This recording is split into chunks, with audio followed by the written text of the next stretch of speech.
चलिए, तो हम लोग केमिस्ट्री पढ़ रहे हैं और उसका एक चैप्टर है कार्बन तथा उसके यौगिक के। एक टॉपिक है कल जो पढ़ाए थे कि ये कार्बनिक यौगिक का सूत्र 5 प्रकार से लिख सकते हैं, तो उसमें से बारी बारी से सबके प्रकार को पढ़ेंगे। और पहला प्रकार है अपना आणविक सूत्र। आणविक सूत्र का मतलब होता है कि किसी कार्बनिक यौगिक के एक अणु में उपस्थित सभी तत्वों के परमाणुओं की संख्या को दर्शाने वाले सूत्र को आणविक सूत्र कहते हैं। कहने का मतलब है ये हो गया अपना एक अणु, मीथेन का एक अणु हो गया। इसको देख के आप पता कर सकते हैं कि कौन कौन तत्व है और किस तत्व के कितने परमाणु है। तो ध्यान से देखने पता चलता है कि इसमें कार्बन, ऑक्सीजन और हाइड्रोजन के 4 परमाणु हैं। तो आणविक सूत्र से पता चलता है कि कौन कौन तत्व के कितने परमाणु हैं। ओके, दूसरा है अपना इलेक्ट्रॉनिक सूत्र। तो किसी कार्बनिक यौगिक के अणु में उपस्थित विभिन्न परमाणुओं के बीच सहसंयोजक बंधन को बिंदुओं द्वारा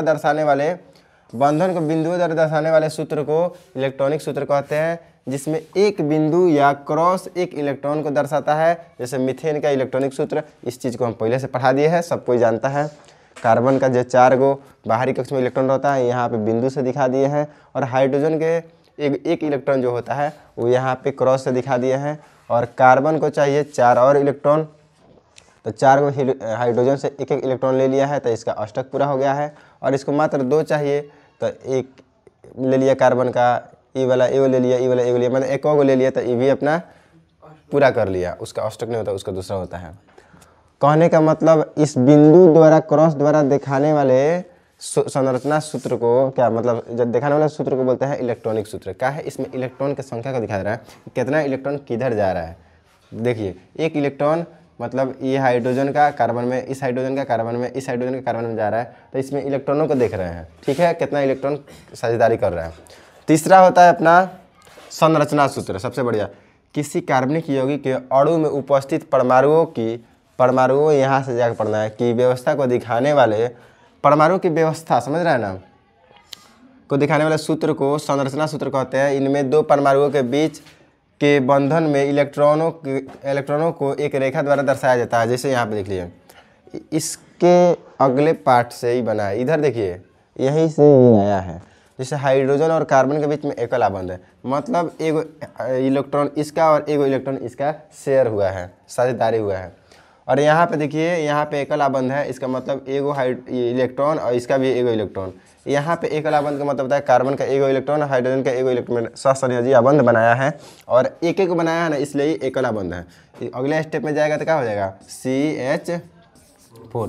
तो अगर आप देख के पता नहीं है तो हाई कौन सूत्र है, इलेक्ट्रॉनिक सूत्र। हाई कौन सूत्र है, संरचना सूत्र। हाई कौन सूत्र है, आणविक सूत्र। समझ में आ रहा है। देखिए, अब स्टेप बाई स्टेप होता है। सबसे पहले क्या होता है, सबसे पहले ये होता है, उसके बाद में ये होता है, उसके बाद में ये बनता है। ज़्यादा मतलब इसको भी देख के आप समझ सकते हैं कि कितना कौन कौन परमाणु है। इसको देख के समझते हैं कितना इलेक्ट्रॉन किधर साझेदारी हुआ है। इसको देख के समझते हैं कौन आबंध है, ठीक है, किस आबंध द्वारा जुड़ा है, एकल आबंध के द्वि आबंध। अब थोड़ा सा एक और देखते हैं, त्रिविम सूत्र है ये। त्रिविम संरचना सूत्र को जब आकृति में दर्शाया जाता है तब उसे त्रिविम सूत्र कहते हैं। जैसे कि यह संरचना सूत्र जो भी है अपना संरचना है ही ना है, तो इसको हम जो 3D में बनाएंगे, 3D समझ रहा है ना, रियल में, तो इस तरह से बनेगा। केमिस्ट्री की किताब पर इस तरह से गोल गोल बना रहता है, जो कवर होता है किताब का, देखता होगा यहाँ पे। तो ये हाइड्रोजन है और ये कार्बन है, ये है त्रिविम सूत्र। देखते ही पहचान जाएगा, गोल गोल जैसा रहता है। एक और होता है युक्ति सूत्र, जो नहीं लिखे है उसको आप कभी पढ़ लीजिएगा। अब थोड़ा सा मेन चीज़ आता है, उतना जरूरी नहीं है युक्ति सूत्र। कार्बनिक यौगिक एवं उसके नामकरण। अगर है CH4 को हम मीथेन कह रहे हैं तो कोई ना कोई तो इसका नाम दिया है। अब मीथेन हम यहाँ पे भारत में, बिहार में कह रहे हैं, ये मीथेन अमेरिका में कहा जाता है, चाइना में कहा जाता है, सब जगह सेम कहा जाता है, सब जगह सेम कहा जाता है। होता ये है कि सबका भाषा अलग है ना। जो युगांडा में रहता है, जो जापान में रहता है, जो चाइना में रहता है, जो इधर गल्फ कंट्री में रहता है, सबका अलग अलग भाषा है। लेकिन हम लोग भी जो नमाज़ पढ़ता है ना, तो सेम भाषा में पढ़ता है। अजान जो होता है वो सेम होता है हर जगह, चाहे नेपाली हो ना तो सेम भाषा में पढ़ता है। उसी तरह से एक भाषा बनाया गया, उसको बोला गया अपना international union of pure and applied chemistry, कि उसको एक ऐसा नाम रखा जाए सब कोई उसी नाम से उसको बुलाएगा, उसी नाम से पहचानेगा। तो उसी में आपको ये सेट किया गया कि कार्बन जब एक हो तो उसको हम मेथ समझेंगे। उसका मूल शब्द क्या हो जाएगा? मेथ। ध्यान समझिए, मूल शब्द मेथ। कार्बन के परमाणु जब दो हो तो मूल शब्द एथ हो जाएगा। हम मेथेन को मीथेन लिखे हैं, किताब में मेथेन मीथेन दोनों लिखता है, समझ जाना है। कार्बन के परमाणु 3 हो तो प्रोप, कार्बन परमाणु 4 हो तो ब्यूट, 5 हो तो पेंट, 6 हो तो हेक्स, 7 हो तो हेप्ट, 8 हो तो ऑक्ट, 9 हो तो नॉन, 10 हो तो डेक्स। इतना याद कर लीजिएगा। आप पहले भी हम पढ़ा दिए हैं ओरिएंटेशन क्लास में, तो उसको आप एक बार देख लीजिए। अब मान के चलिए कि नामकरण तो 2 प्रकार का होता है। सोनू सर का 2 नाम है, सर्टिफिकेट नाम है मुजम्मिल आलम, और इस तरह से प्रचलित नाम है सोनू सर। उस तरह से यौगिक का भी 2 नाम है। यौगिक का भी 2 नाम है। एक नाम को बोलते हैं साधारण नाम, जैसे कि सोनू सर। एक को नाम बोलते हैं IUPAC नाम, जैसे सर्टिफिकेट नाम मुजम्मिल आलम, उसी तरह से। और मेरा एक नाम है। और एक नाम जो साधारण नाम है वो धीरे धीरे वो कम हो गया। पहले जब छोटे थे तो बहुत चलता था, छोटे थे तो उस नाम बहुत चलता था। अब बड़े हो गया तो वो नाम कम हो गया, उसका यूज बहुत कम लोग करता है ना जी। मेरा निक नेम पता है तो लोग को नहीं पता तो ठीक है, नहीं पता रहे तो ठीक है। तो कहने का मतलब है हम अब पढ़ेंगे क्या? साधारण नाम नहीं। साधारण नाम तो नॉर्मल पता ही है। IUPAC नाम है, कैसे किसको बोला जाता है, बड़ा बड़ा सूत्र, उसको सीखेंगे। तो सीखने से पहले सबसे पहले हम क्या सीखेंगे? एथ प्रोबिट। उसके बाद देखिए, अब सीखने के लिए 2 प्रकार से बांट दिया गया। एक होता है संतृप्त हाइड्रोकार्बन, एक होता है असंतृप्त हाइड्रोकार्बन। अब संतृप्त असंतृप्त क्या है उसको हम आगे क्लास में पढ़ेंगे, ठीक है।